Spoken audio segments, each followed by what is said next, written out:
Home Minister Amit Shah, BJP President JP Nadda now on the main stage from where the oath-taking ceremony will happen. So when we look at these visuals, it's a day of show of strength, as we have been saying, of the NDA.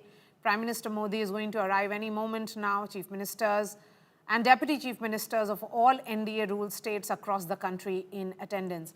Rajdeep Sardesai joins us now.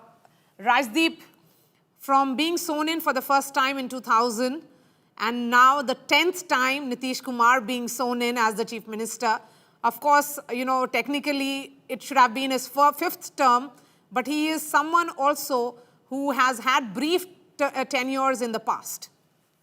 Absolutely. But Maria, let's look at it from both sides. One is, it's quite remarkable that someone in the ruthless politics of North India, in particular of the Hindi heartland, has actually survived and importantly stayed relevant for almost quarter of a century.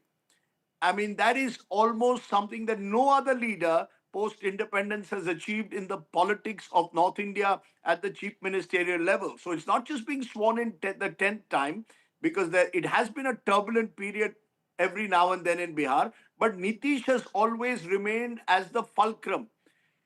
Things have changed around him, but he has remained on the chair. Now, survival is part of politics, and he's made it almost into an art form. That's the positive. On the negative side, somewhere, I think when survival becomes an end in itself, then somewhere the ideological conviction of someone who started in the JP movement, was seen as a old style socialist. I think he has had to make many compromises at various times. So there is the art of survival that you can learn from Nitish Kumar, and there's the art of compromise. And what is very clear, Maria, is that he's played these dual roles of both Sushasan Babu and Paltu Ram, depending on which side of the political divide you are. But the voters itself, as we saw in this election, seem to have a certain affinity with Nitish Babu. And I think this election in a sense defined that even after 20 years in power, you met very few voters who were angry with Nitish Kumar or frustrated with Nitish Kumar. Some fatigue, yes, but no anger. But no And I think anger. that is, and that is to his great credit, that if you can remain in power and yet not attract such strong emotions of anger or discontent, then there is something that you've done right, even if you've tied up one day with the RJD, one day with the BJP, been anti-Modi one day, anti-Lalu the next. Nitish Kumar is a case study in the art of political survival. His critics will say art of political betrayal, but at the end of the day, he's proven to be a lamba race ka ghoda. And as late Shankarshan Thakur famously said, Rajdeep, that Nitish Kumar has conscience on call. It's not a call of conscience that he has been switching sides.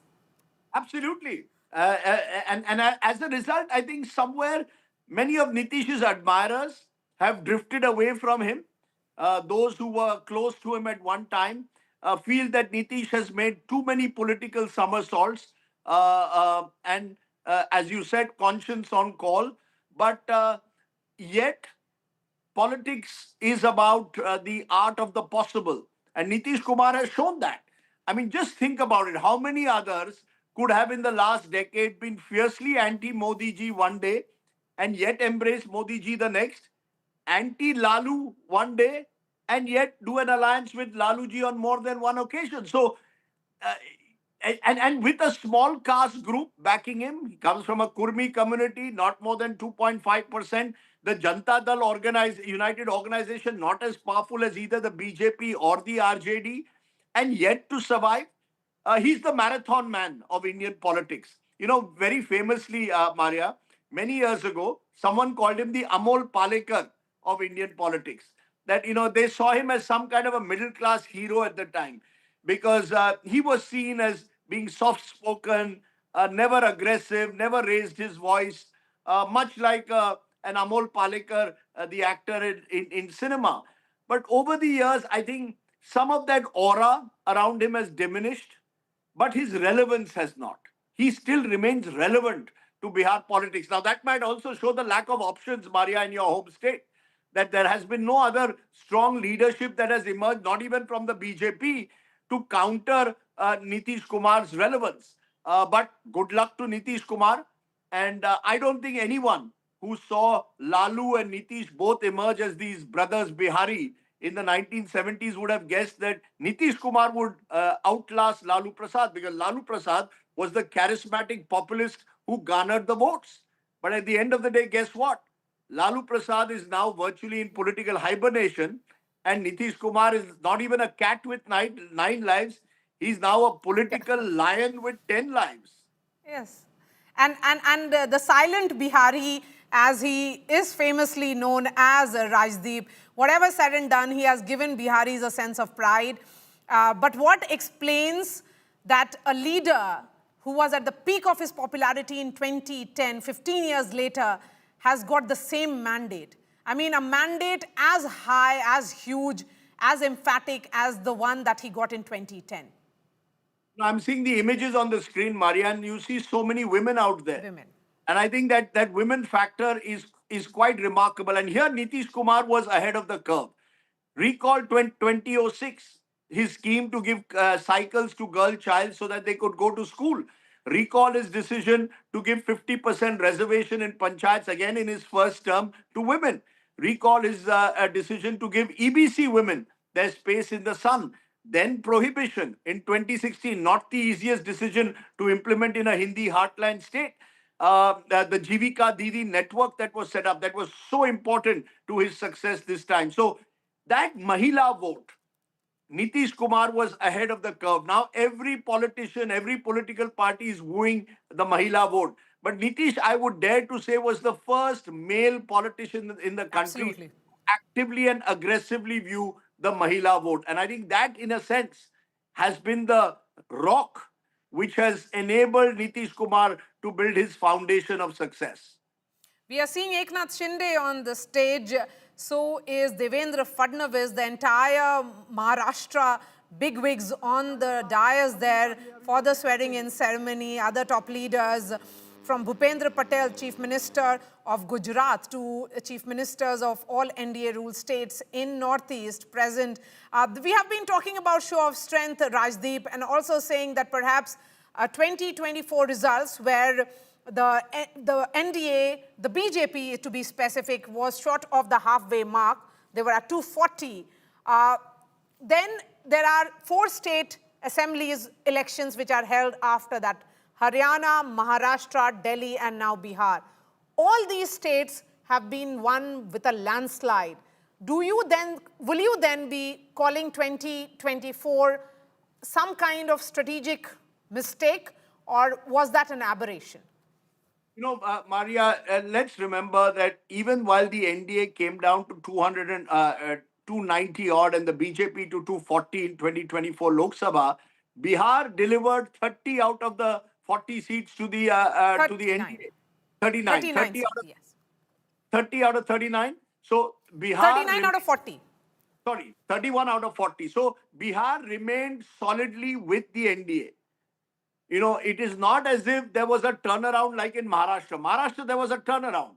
The NDA was on the back foot in the Lok Sabha, scored heavily in the Vidhan Sabha within 5 months. That was more of a surprise. Here, it was staring you in the wall, because the arithmetic of the alliance that was crafted by the BJP, that included not just Nitish Kumar, but importantly Chirag Paswan, Upendra Kushwaha, Jitin Ram Majhi, it was a very, very broad alliance.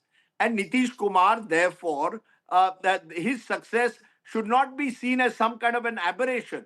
Even in 2024 Lok Sabha, Bihar went solidly with the NDA. I don't know what made some political analysts actually believe that the RJD had a chance. Frankly, arithmetically, they had no chance.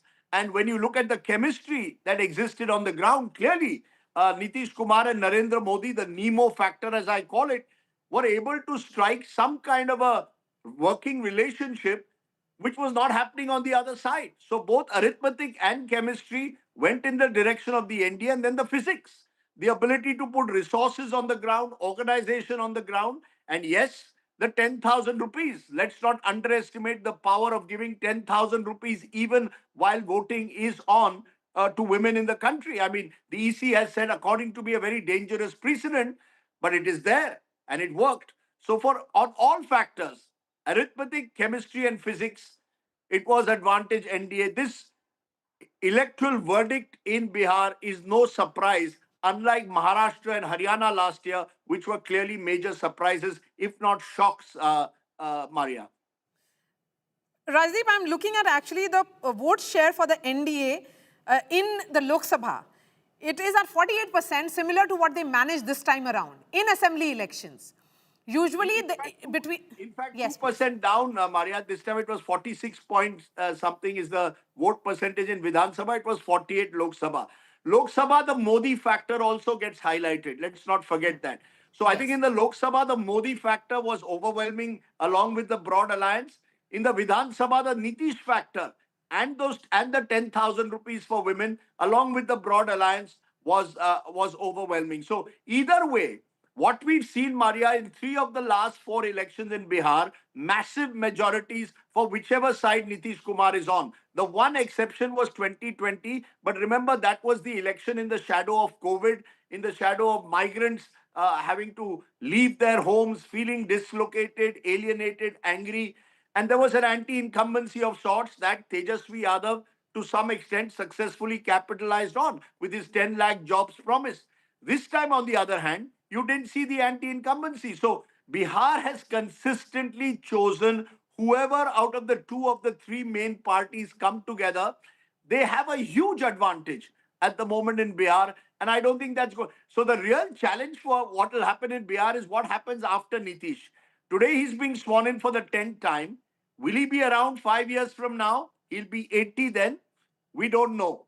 And I think this 5 years period of Nitish Kumar will therefore see some level of turbulence and jostling for power as to how do you work out a post Nitish Lalu Bihar. Before I let you go, your famous or personal anecdote of Nitish Kumar, your last conversation with him, and what was the nature of that conversation? That's an interesting question. What always strikes me is that when he actually chose to give up the seat of chief ministership in 2013, he rang me up Yes. and insisted that I come and do an interview with him. I mean, he's not always the most media friendly, but that day he had laid it out for me, lovely breakfast at his residence at Wanane Marg, and we chatted and he gave an interview. And he was fiercely critical, of course, of then BJP Prime Ministerial candidate Narendra Modi. And at the end of the day, he said, I hope you will carry this interview without editing. Aap editing mat kijega. That was Nitish Kumar in 2013. In 2025, he's not even available to the media for an interview. He's not spoken even once in any kind of one-on-one, not even a real kind of soundbite interaction.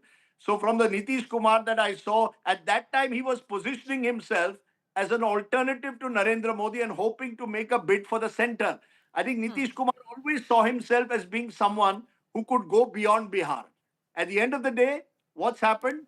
He's been limited to Bihar. So I think that is something that he will always see as missing on his CV, that he could not really make a serious prime ministerial bid. But in the history of Bihar, I think he will go down as one of their most durable and important chief ministers. And I'll just say one last thing. One of the things that struck me this time, Maria, in Patna, and you were there, was the museum.